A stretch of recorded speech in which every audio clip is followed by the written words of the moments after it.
கும்பராசி அன்பர்கள் உங்களுக்கு இந்த சதுர்கிரக சேர்க்கை சூரியன், செவ்வாய், புதன், சுக்கிரன் இந்த 4 பேரும் மகர வீட்ல. மகர வீடு அப்படின்றது காலபுருஷனுக்கு 10ஆம் வீடு. உங்களுக்கு வந்து பார்த்தீங்கன்னா, ஏன் இவ்வளோ நேரம் வெயிட் பண்ண வைக்கிறீங்க? நம்ம என்ன சும்மாவா வெயிட் பண்ண வைக்கிறோம்? உள்ள பேஷண்ட் இருப்பாங்க. உள்ள பேஷண்ட்ட 5 நிமிஷத்துல நீ வெளில போய் தொரத்திட முடியாது இல்லைங்களா? அப்ப அப்படிலாம் பண்ணுவாங்க. அப்ப ஸ்டாஃப்ஸ் வந்து சொல்லுவாங்க, "மேடம் அந்த ஆள் ரொம்ப ஓவரா பேசுறா மேம்." அது மேம், இது மேம். நான் ஒரே வார்த்தை சொல்லுவேன், "அம்மா விடும்மா, அவங்களே பெரிய ஆளா இருந்துட்டு போட்டும். நம்ம சின்ன ஆளா எங்களுக்கு கொஞ்சம் புத்திசாலித்தனம் ஆக்டிவேட் ஆகுது." அப்படின்ற மாரி ஒரு அமைப்பு. குழந்தைங்க ரீதியா ஏதோ ஒரு ரிலீஃப். அவங்க புத்திசாலி அப்படின்றத நம்ம புரிஞ்சுப்போம். நெறைய பேரண்ட்ஸ்க்கு வந்து பாருங்க, பிள்ளைங்க புத்திசாலின்னே தெரியாது.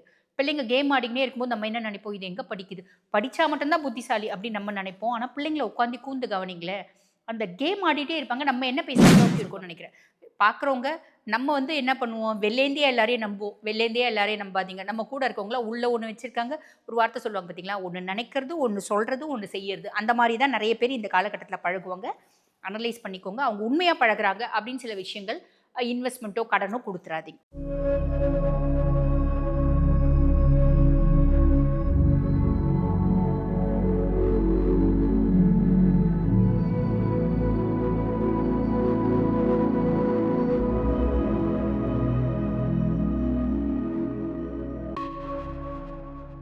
ஆன்மீக பரிகார நேயர்களுக்கு வணக்கம். நான் டாக்டர் தீபா அர்லாலன். இன்னைக்கு நம்ம என்ன டாபிக் பத்தி டிஸ்கஸ் பண்ண போறோம் அப்படின்னா, மகர ராசியில வந்து பார்த்தீங்கன்னா, 4 கிரக சேர்க்கை அப்படின்றது இருக்குங்க.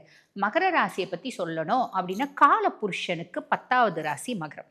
இப்ப காலபுருஷனுக்கு தொழில் ஸ்தானமா அமையறது தான் வந்து பார்த்தீங்கன்னா மகரம். அங்க 4 கிரக சேர்க்கை அப்படின்றது இருக்கு. என்னென்ன கிரகம் எப்பப்ப வராங்க அப்படின்னா, முதல்ல வந்து பார்த்தீங்கன்னா, சூரிய பகவான் மகர ராசிக்கு நம்ம வந்து பார்த்தீங்கன்னா, ஜனவரி 14 வந்துட்டாரு. மகர ராசியில பிரவேசிக்கக்கூடிய காலத்த தானே நம்ம மகர சங்கராந்தி அப்படின்னு வழிபாடு பண்றோம். பிப்ரவரி 13 வரைக்கும் இருக்கார். செவ்வாய் ஜனவரி 16லேருந்து பிப்ரவரி 23 வரைக்கும் இருக்கார். சுக்கிரன் ஜனவரி 13லேருந்து பிப்ரவரி 6 வரைக்கும். புதன் ஜனவரி 17லேருந்து பிப்ரவரி 3 வரைக்கும். அங்க இவங்க 4 பேரும் ஒண்ணாவே இணைஞ்சு எந்த நாள்லேருந்து எந்த நாள் வரைக்கும் இருக்காங்க அப்படின்னா, ஜனவரி 17லேருந்து பிப்ரவரி 3ஆம் தேதி வரைக்கும். ஏறக்குறைய 18 நாட்கள். இந்த 18 நாட்கள் மகரத்துல சஞ்சாரம் பண்ணக்கூடிய இந்த 4 கிரகங்கள் சதுர்கிரக சேர்க்கை அப்படிம்பாங்க. நெறைய ராசிகளுக்கு அபரிவிதமான நற்பலன்கள குடுக்க காத்துட்டு இருக்கு. பொதுவா வந்து பாருங்க, இந்த மாரி சூக்ஷ்மமான நாட்கள் அப்படின்றது வந்து பாருங்க 3 மாசத்துக்கு ஒரு முறை, 6 மாசத்துக்கு ஒரு முறை, ஒரு சில வருஷத்துல வந்து பார்த்தீங்கன்னா, வருஷத்துக்கு ஒரு முறை அப்படிதான் வர்றதுக்கான பிராப்தம் இருக்கு. இந்த முறை வந்து பார்த்தீங்கன்னா, இந்த 18 நாட்கள நீங்க என்ன மாதிரி பயன்படுத்திக்கணும், என்னென்ன விஷயத்துல கொஞ்சம் கவனமா இருக்கணும் அப்படின்றத நாங்க தெளிவாவே சொல்லுவோம். ஸ்கிப் பண்ணாம பாருங்க. அப்பதான் உங்களுக்கு புரியும். ஸோ நேரத்த வீண் பண்ணாம சட்டுன்னு உங்க ராசிக்கு இந்த சதுர்கிரக சேர்க்கை என்ன மாரி பலன்கள குடுக்க போது பார்த்துடலாம் வாங்க. கும்பராசி அன்பர்கள் உங்களுக்கு இந்த சதுர்கிரக சேர்க்கை சூரியன், செவ்வாய், புதன், சுக்கிரன் இந்த 4 பேரும் மகர வீட்ல. மகர வீடு அப்படின்றது காலபுருஷனுக்கு 10ஆம் வீடு. உங்களுக்கு வந்து பார்த்தீங்கன்னா 12ஆம் வீடு. ஆக அயன, சயன, போஜன, மோட்ச விரயஸ்தானத்துல இந்த 4 கிரகங்களும் என்னென்ன மாதிரி இம்பாக்ட்ட ஏற்படுத்துவாங்க. ஃபர்ஸ்ட் விஷயம் சூரியன். சூரியன பத்தி சொல்லணும் அப்படின்னா, சூரியன் உங்களுக்கு லார்ட் ஆஃப் 7 7ஆம் பாவத்துக்கு அதிபர். அப்ப வாழ்க்கை துணை, உங்க லைஃப் பார்ட்னர் இவங்கள குறிக்கக்கூடிய ஒரு கிரகம் யாரு அப்படின்னா சூரியன். இப்போ உங்க வாழ்க்கை துணை மூலியமா ஏதோ ஒரு விதத்துல செலவு அப்படின்றது உங்களுக்கு வரதுக்கு வாய்ப்புண்டு. அதே மாரி உங்க பார்ட்னர் மூலியமா ஏதோ ஒரு விதத்துல செலவு அப்படின்றது வரதுக்கு வாய்ப்புண்டு. பார்ட்னர் மூலியமா என்ன இருக்கலாம்? நான் கொஞ்சம் இன்வெஸ்ட் பண்றேன்ப்பா, நீயும் கொஞ்சம் இன்வெஸ்ட் பண்ணு. தொழில இன்னும் கொஞ்சம் மேம்படுத்தலாம். அப்படின்ற மாரி நல்ல ஆஸ்பெக்ட்ல தான். பெருசா நம்ம வந்து மைனஸ்ன்னு யோசிக்க வேண்டாம். அதே மாரி ஒய்ஃப்க்கு வந்து பாருங்க, அவங்களுக்கு வந்து அவங்க ஒரு வொர்க் பண்றாங்க. அவங்க வந்து நான் இவ்வளவு நாள் வந்து ஆஃபீஸ் பஸ்ல போயிட்டு இருந்தேன். ஆஃபீஸ் வேன்ல போயிட்டுருந்தேன். இப்ப எனக்கு ஆஃபீஸ் வேன்லாம் போக பிடிக்கல. எனக்கு வந்து 2 வீலர் வாங்கி குடு. எனக்கு ஒரு கார் வாங்கி குடு. நானும் தானே சம்பாதிக்கிறேன். நீ மட்டும் கம்ஃபர்ட்டா கார்ல போற. நான் மட்டும் என்ன வந்து ஆஃபீஸ் வேன்ல போணும்னா, கார்ல போலான்னு நெனைக்கிறேன். எனக்கு கார் வாங்கணும்பாங்க. நீங்க வாங்கி குடுப்பீங்க. அந்த மாரி ஏதோ ஒரு விதத்துல லைஃப் பார்ட்னர் மூலியமா நம்மளுக்கு செலவு அப்படின்றதற்கு நல்ல விதத்துல தான். கவலைப்பட வேண்டாம். உறவுகள்ல கொஞ்சம் கவனம் வேணும். ஏன்னா ஈகோ கிளாஷ் வரலாம். நீ பெரிய ஆளா? நான் பெரிய ஆளா? நான் தான் விட்டு குடுக்கணுமா? முதலேருந்து நான் தான் விட்டு குடுக்கணுமா? நீ விட்டு குடுக்க மாட்டியா? அப்படின்ற மாரிலாம் நம்மளுக்கு கோவம் வரும். உண்மை என்ன அப்டின்னா, விட்டு குடுக்குறவங்க தான் பெரிய ஆள். அப்ப நம்மளே விட்டு குடுத்துட்டு போயிடலாமே! ஸோ, அது ஞாபகம் வச்சுக்கோங்க. அவங்களே பெரிய ஆளா இருந்துட்டு போட்டுமே! எந்த உறவா இருந்தாலும், அவங்களே பெரிய ஆளா இருந்துட்டு போட்டும். இப்ப என் கிளினிக்ல கூட வந்து பாருங்க பேஷண்ட்ஸ் வருவாங்க. பேஷண்ட்ஸ் வரும்போது ஸ்டாஃப் கிட்ட சொல்லுவாங்க. "என்ன பெரிய பெரிய ஹாஸ்பிட்டல் எல்லாமே வந்து பார்த்தீங்கன்னா, 10 நிமிஷத்துல பார்த்துடுறான். இங்க என்ன 1 மணி நேரம் வெயிட்டிங் பீரியடு. ஏன் இவ்வளோ நேரம் வெயிட் பண்ண வைக்கிறீங்க? நம்ம என்ன சும்மாவா வெயிட் பண்ண வைக்கிறோம்? உள்ள பேஷண்ட் இருப்பாங்க. உள்ள பேஷண்ட்ட 5 நிமிஷத்துல நீ வெளில போய் தொரத்திட முடியாது இல்லைங்களா?" அப்ப அப்படிலாம் பண்ணுவாங்க. அப்ப ஸ்டாஃப்ஸ் வந்து சொல்லுவாங்க, "மேடம் அந்த ஆள் ரொம்ப ஓவரா பேசுறா மேம்." அது மேம், இது மேம். நான் ஒரே வார்த்தை சொல்லுவேன், "அம்மா விடும்மா, அவங்களே பெரிய ஆளா இருந்துட்டு போட்டும். நம்ம சின்ன ஆளாவே இருக்கலாம். நல்லபடியாக சொல்லு சார். உள்ளே இருக்கவங்க வந்தால் தான் நாங்கள் வந்து உங்களை உள்ளே அனுப்ப முடியும். அவங்கள வந்து நாங்கள் வெளில போன்னு கழுத்தை பிடிச்சி தொத்திட முடியாது. நீங்கள் பாருங்கள் சார், உங்களுக்கு வேறு ஏதாவது வேலை இருந்தால் முடிச்சுட்டு வாங்க. இல்லைனா ஒன்றும் பிரச்சனை இல்லை, இன்றைக்கி ரொம்ப அர்ஜென்ட்டான வேலை இருக்கீங்களா, நாளைக்கு கூட வாங்க சார் அப்படி நல்லபடியாக சொல்லுமா அப்படிம்பேன். அந்த மாதிரி எப்பயுமே வந்து பாருங்க, உறவுகள்ல அவங்களே பெரிய ஆளா இருந்துட்டு போட்டும், நம்ம ரொம்ப சின்ன ஆளாவே இருந்துடலாம். அந்த மாரி விட்டு குடுக்குறீங்க அப்படின்னா நம்மளுக்கு பிரச்சனையே கிடையாது. அதே மாரி நமக்கு எப்படி தோணும் அப்படின்னா, தனிமையா இருக்க மாரி ஒரு ஃபீலிங் இருக்கும். குடும்பத்தோட தான் இருக்கோம். ஆனாலும் தனிமையா இருக்க ஒரு ஃபீலிங் இருக்கு. ஒரு தனிமை அப்படின்றத நான் உணர்றேன் அப்படின்ற மாரி இருக்கும். அதெல்லாம் ப்ளஸ்ஸா மைனஸான்னா ப்ளஸ் தான். பெருசா யோசிக்க வேண்டாம். அதுக்கப்புறம் புதன் வந்து கூட இருக்கான் இல்லைங்களா? அதாவது 12ஆம் பாவத்துல புதனோட சேர்க்கை. புதன பத்தி சொல்லணும் அப்படின்னா, அவன் உங்களுக்கு 5 மற்றும் 8க்கு அதிபன். பூர்வ புண்ணியாதிபதியும் அவன் தான், அஷ்டமாதிபதியும் அவன் தான். நெறைய பேருக்கு தூக்கமின்மை அப்படின்றது வரத்துக்கு வாய்ப்பு உண்டு. மனரீதியான குழப்பங்களும், மன சஞ்சலங்களும் வரத்துக்கு வாய்ப்பு உண்டு. ப்ளஸ் என்ன கணக்கு, அதாவது வந்து பார்த்தீங்கன்னா, இந்த ஆடிட்டிங்கு, அக்கவுண்ட்ஸு அதே மாரி இந்த இந்த அதாவது ஃபிசிக்ஸு, மேத்தமெட்டிக்ஸ் இதெல்லாம் ப்ரொஃபசர்ஸா இருக்கவங்க, ஆன்லைன்ல வேலை செய்றவங்க, வெளிநாடு போறவங்க, அதாவது வெளிநாட்ல வேலை செய்றவங்க, இவங்க எல்லாருக்கும் ஒரு பெரிய அப்லிஃப்ட்மென்ட் அப்படின்றது இருக்கு. நெறைய கும்பராசி அன்பர்களுக்கு வெளிநாடு போறதுக்கான பிராப்தமும் உண்டு. இந்த 18 டேஸ்ல அப்படின்லாம். விசாலாம் நீங்க அப்ளை பண்ணியிருந்தீங்க, இதுவரைக்கும் கிடைக்கல அப்படின்னா, இந்த 18 டேஸ்ல நெறைய பேருக்கு அது வந்து ஃபேவரா வரதுக்கான வாய்ப்பும் உண்டு. முக்கியமா இந்த ஐடி ஃபீல்ட்ல இருக்கவங்க நெறைய பேர் வெளிநாடு போறதுக்கான பிராப்தம் அப்படின்றது உண்டு. அதுக்கப்புறம் சுக்கிரன பத்தி சொல்லணும் அப்படின்னா, குழந்தைங்க ஏதோ பரவால்ல, என் பிள்ளையா பாஸ் ஆயிடுச்சு, எனக்கே அதிசயமா இருக்குப்பா அப்படின்ற மாரி பிள்ளைங்களோட குணாதிசயத்துல ஏதோ ஒரு இம்ப்ரூவ்மெண்ட். பிள்ளைங்க பரவாயில்லப்பா, முதல்ல வந்து ரொம்ப மக்கு மண்டைங்களா இருக்கும். இப்பலாம் நம்ம சொன்னா கேட்டுக்குதுங்கப்பா. ஏதோ அதுங்களுக்கு கொஞ்சம் புத்திசாலித்தனம் ஆக்டிவேட் ஆகுது. அப்படின்ற மாரி ஒரு அமைப்பு. குழந்தைங்க ரீதியா ஏதோ ஒரு ரிலீஃப். அவங்க புத்திசாலி அப்படின்றத நம்ம புரிஞ்சுப்போம். நெறைய பேரண்ட்ஸ்க்கு வந்து பாருங்க, பிள்ளைங்க புத்திசாலின்னே தெரியாது. பிள்ளைங்க கேம் ஆடிக்கினே இருக்கும்போது நம்ம என்ன நெனைப்போம், இது எங்க படிக்குது? படிச்சா மட்டும் தான் புத்திசாலி அப்படின்னு நம்ம நெனைப்போம். ஆனா பிள்ளைங்கள உட்காந்து கூர்ந்து கவனிங்களேன். அந்த கேம் ஆடிட்டே இருப்பாங்க. நம்ம என்ன பேசுறாங்களோ அவங்க சொல்லுவாங்க. "என்னம்மா பேசுற? இது பேசியிருந்தியேம்மா நீ" அப்படிம்பாங்க.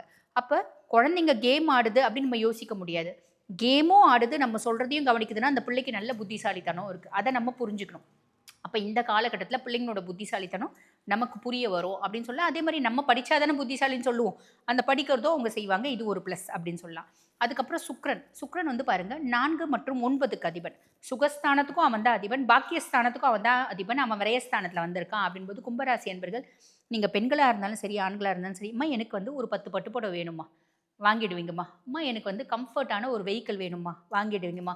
எனக்கு வீட்டுக்கு வந்து பாருங்க, நல்ல ஆடம்பரமா 4 பேர் வந்தா கெத்தா உட்கார்ற மாரி ரெக்லைனர் சோஃபா வேணும். வாங்கிடுவீங்க. இப்படி எனக்கு எது எதெல்லாம் நான் வாங்கணும்னு ஆசைப்படுறேனோ, அது அதெல்லாம் வாங்கிடுவேன். எனக்கு மனசுக்கு பிடிச்சது. நான் வந்து அது வந்து பார்த்தீங்கன்னா, ஆடம்பர சம்மந்தப்பட்டதா இருக்கலாம். நான் வாங்குவேன். அப்படி ஒரு அமைப்பு அப்படின்னு சொல்லலாம்.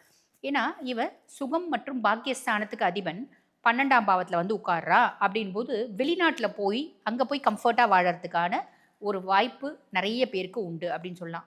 நெறைய பேருக்கு காதல் வரும். உறவுகள்ல வந்து பார்த்தீங்கன்னா, ஆல்ரெடி மறைமுக உறவு இருக்குங்க அப்படின்னு இருக்கவங்களுக்கு அது ஓகே. ஆல்ரெடி இதுவரைக்கும் எந்த உறவும் இல்லைங்க அப்படின்னா, மறைமுக உறவு நெறைய பேருக்கு வரதுக்கான வாய்ப்பு உண்டு. உறவுகள்ல மறைமுகத்தன்மை. நேர்ல உங்ககிட்ட நல்லா பேசுவேன். ஆனா, மனசுல உன் மேல பயங்கர வந்து வன்மம் இருக்கும். இந்த மாரி தானே நாட்ல நெறைய பேர் இருக்காங்க. அந்த மாரி மறைமுகத்தன்மை நம்ம சார்ந்து இருக்கவங்க நெறைய பேர் நம்ம கிட்ட வந்து பார்த்தீங்கன்னா, அவங்களோட மறைமுகத்தன்மையோட நம்ம கூட பழகுவாங்க. புரிஞ்சிருக்கும்னு நெனைக்கிறேன். பார்க்குறவங்க நம்ம வந்து என்ன பண்ணுவோம், வெளிலேருந்தே எல்லாரையும் நம்புவோம். வெளிலேருந்தே எல்லாரையும் நம்பாதீங்க. நம்ம கூட இருக்கவங்கலாம் உள்ள ஒண்ணு வச்சிருக்காங்க. ஒரு வார்த்தை சொல்லுவாங்க பார்த்தீங்களா, ஒண்ணு நெனைக்கிறது, ஒண்ணு சொல்றது, ஒண்ணு செய்யறது. அந்த மாரி தான் நெறைய பேர் இந்த காலகட்டத்தில பழகுவாங்க. அனலைஸ் பண்ணிக்கோங்க. அவங்க உண்மையா பழகுறாங்க அப்படின்னு சில விஷயங்கள் இன்வெஸ்ட்மென்ட்டோ, கடனோ குடுத்துறாதீங்க. ஓகேங்களா? இத ஞாபகம் வச்சுக்கோங்க. இந்த விரயம் ஆவறதுக்கு வாய்ப்பு உண்டு. அந்த மாரி பெர்சனாலிட்டீஸ்னால நம்மளுக்கு விரயம் அப்படின்னு வரதுக்கு வாய்ப்பு உண்டு. அதுக்கு அடுத்து செவ்வாய் இருக்கான். செவ்வாய் வந்து பாருங்க உங்களுக்கு 3 மற்றும் 10க்கு அதிபன். அதாவது தைரிய தன்னம்பிக்கை ஸ்தானத்துக்கும் அவன் தான் அதிபன். தொழில் ஸ்தானத்துக்கும் அவன் தான் அதிபன். இவன் வந்து 12ஆம் பாவத்தில உட்கார்ந்துட்டு இருக்கான் அப்படின்னும்போது, அதிக உழைப்பு. நெறைய உழைப்பு செஞ்சு நான் வந்து லாபத்த சம்பாதிக்கக்கூடிய பிராப்தம் அப்படின்னு சொல்லலாம். அதே மாதிரி பார்த்தீங்கன்னா, கோவம், எதிர்ப்பு, ரகசிய எதிரிகள். பொதுவா வந்து பாருங்க, நம்ம கோவப்பட்டு கத்துனாலே நம்மளுக்கு நேர்முக எதிரிகளே வந்துருவாங்க. அப்புறம் என்ன ரகசிய எதிரிகள்? ஆனா ரகசிய எதிரிகள் வரத்துக்கான காலகட்டமும் இருக்கு அப்படின்னா. கடினமான சொற்கள நம்ம கையாளுவோமா. அதே மாதிரி பார்த்தீங்கன்னா, சகோதரர்களுக்கிடையே நமக்கும் நம்ம சகோதரர்களுக்கிடையே ஒரு விதமான பிரச்சனை அப்படின்னு வரத்துக்கும் வாய்ப்பு உண்டு. ஆ ஸோ வாழ்க்கையில மறைமுக மாற்றங்கள் அப்படின்றது வரும். செலவு நம்ம கொஞ்சம் கட்டுப்பாடு வேணும். ஏன்னா சுக்கிரன் 12ஆம் பாவத்தில இருக்கா. நான் முன்னமே சொன்னேன். பட்டு புடவை வேணுனா வாங்கிப்பீங்க, கார் வேணுனா வாங்கிப்பீங்க, எது வேணுமோ வாங்குவீங்க. கிரெடிட் கார்டு எடுத்துட்டு போறீங்கன்னா, மொத்தமா தேய்ச்சுட்டு வந்துருவீங்க. செலவு பண்றதுக்கு முன்னாடி யோசிங்க. இவ்வளோ விஷயம் நம்மளுக்கு தேவையா? 4 பட்டு புடவ இருந்தா போதும். எங்க ஃபங்ஷனுக்கு நம்ம நெறைய போறோம். என்னாத்துக்கு பட்டு புடவ எடுப்பானே? யோசிங்க. இல்லைங்க நான் 100 பட்டு புடவை எடுத்தா கூட எனக்கு கட்டக்கூடிய கெப்பாசிட்டி இருக்கு.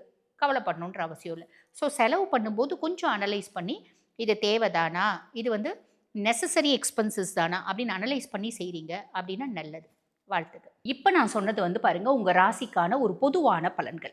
இப்ப இந்த பலன்கள கேட்டுட்டு இருக்கவங்க, "அம்மா நீங்க சொன்னது எங்க லைஃப்ல வந்து பார்த்தீங்கன்னா, நாங்க பிளான் பண்றோம். சில முக்கியமான விஷயத்த இந்த காலகட்டத்தில பிளான் பண்றோம். வீடு கட்டலான்னு நெனைக்கிறோம், ஃபாரின் போலான்னு நெனைக்கிறோம். பிள்ளைங்களுக்கு வந்து பார்த்தீங்கன்னா, நகை நட்டு வாங்கலாம், கல்யாணம் பண்ணலாம்.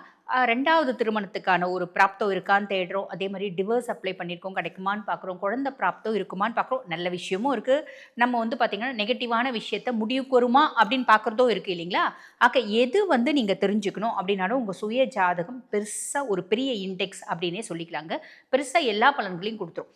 உங்க சுய ஜாதகத்த நீங்க வந்து அனலைஸ் பண்ணிக்கணும் அப்படின்னா, நான் பேசிட்டு இருக்கும்போது என்னோட வாட்ஸ்அப் நம்பர் டிஸ்ப்ளேல குடுத்துருப்பாங்க. அந்த வாட்ஸ்அப் நம்பருக்கு கால் பண்ணி அப்பாயின்ட்மென்ட் ஃபிக்ஸ் பண்ணி என்கிட்ட பேசிக்கலாம். Thank you.